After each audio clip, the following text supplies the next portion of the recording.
4. The Raid. The following evening, the woman only managed to throw one single stone. He already stood behind her back. This time, she shrieked with both palms on her chest. "I didn't expect," she stuttered, trying to catch her breath. "No excavation today," the Undertaker announced briefly. "You may leave." "What? Why?" The woman was unable to hide her annoyed surprise. "Like I said, leave," the gravedigger insisted. "Piss off." She wanted to say something but kept it to herself and turned her back. Satisfied, the Undertaker dropped his shovel on his shoulder and headed towards the city walls. He marched along for a while through dark alleys and shady neighborhoods, where petty thieves, aging courtesans, and occasional assaulting thugs tended to lurk for victims or just hang around. However, when some of them spotted the lofty figure of the Undertaker with his massive shovel, they decided they had better hide or dart out of sight. Except for the rusty old hookers who bestowed him with lascivious smiles and held him with familiar greetings. Some of them actually knew him from their significantly younger days. The man walked past with hardly a glance, crossed one of the city parks where in spring and summer flowers of all colors bloom, with basins with green water around scrubby fountains, and moldy wooden banks where during warm nights and evenings all the lovers meet and kiss. Finally, he reached the main western gate and ordered an evidently shocked guard to open it.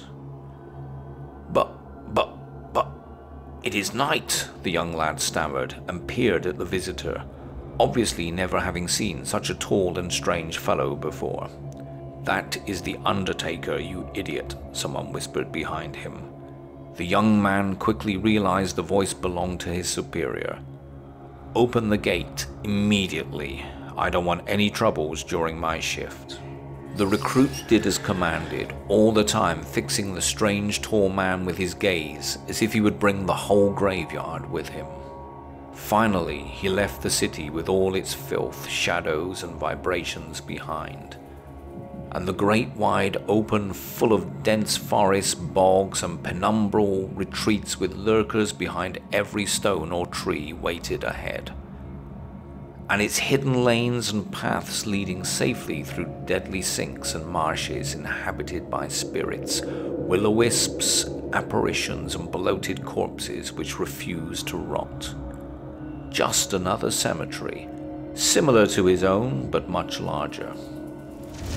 He lit a torch and, grasping his shovel, entered the labyrinth of morass.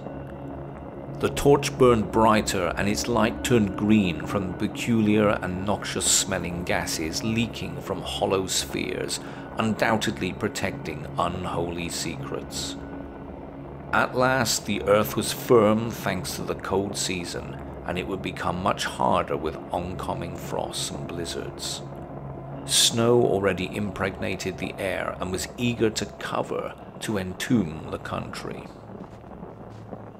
The Undertaker arrived in a narrow, swampy glade and looked around. "Come out.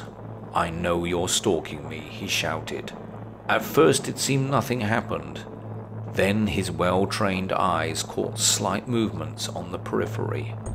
Suddenly, what appeared to be stone, shrub, tree, or muddy pool turned to further bizarre silhouettes. Creatures unknown to common human mind and eye began to rise and surround the intruder. He had already choked the torch in order his sight could adapt to the fluorescent darkness. His aim was not to see better, but to be seen, and the light helped. Now he had both hands free for his tools. "Why are you here?" A hissing voice out of nowhere and everywhere at the same time enveloped his mind. "You know why I am here," the Undertaker answered, unimpressed, using his vocal cords. "Every time you ask me the same stupid question." "We don't want to fight you," the voice in his head urged. "Then leave these lands," he replied, and turned the shovel daringly in his hand. "You don't deserve it when you don't protect it." He knew what this would trigger. The silhouettes around him attacked, hesitantly, one after another. The Undertaker used this tiny moment of their timidity and struck, with shovel in the right and with the belt in his left.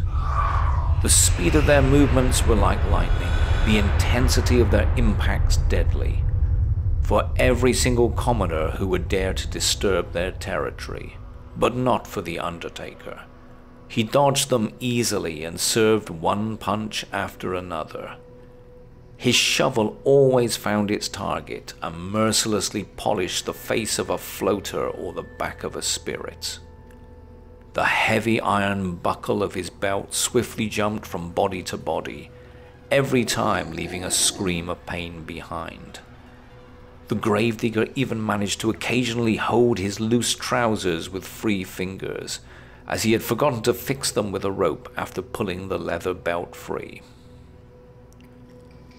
To his disappointment, the battle was over before it had barely begun.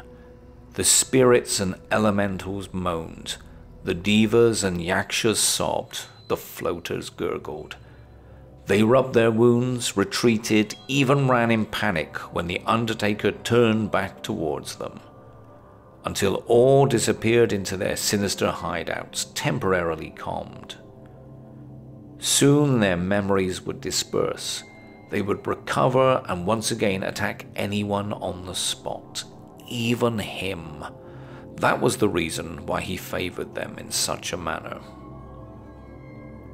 Already on his way back home, the earth behind him began to tremble. Cautiously, he stopped and looked over his shoulder. A pillar of a massed green light rose up from the swampy soil and formed into a huge presence. A shape of limbs, tentacles, and thorns waved hypnotically towards him. "Cursed One," the same voice that greeted him upon arrival resounded now. "Every time you enter, you conquer and leave. Why?" The gravedigger knew it was a projection of thousands of wisps who had formed into the shape of an arch spirit, the genius loci of this place. "Why?" the man mumbled. "Because I can. You mock us, you taunt us, you harass us with your sheer arrogance." The Undertaker sighed and yawned. With the shovel on his shoulder, he showed the master apparition his back and continued walking. "I reveal it if you don't," the genius loci said. "Bound to your cursed fate, you'll never find peace, because you're similar to us with your ill mortality." "Horseshite," the gravedigger grinned once out of the bogs and marching towards the nightly contours of the walls of Mokvaz.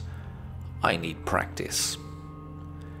In fact, his skills have become quite rusty. During the past year, he has visited the swamps only 2, possibly 3 times. Now, with this strange force which easily sliced 22 skin coats, he had to improve. He'd have to visit the swamps perhaps once or twice a month and beat the crap out of the spirits more often.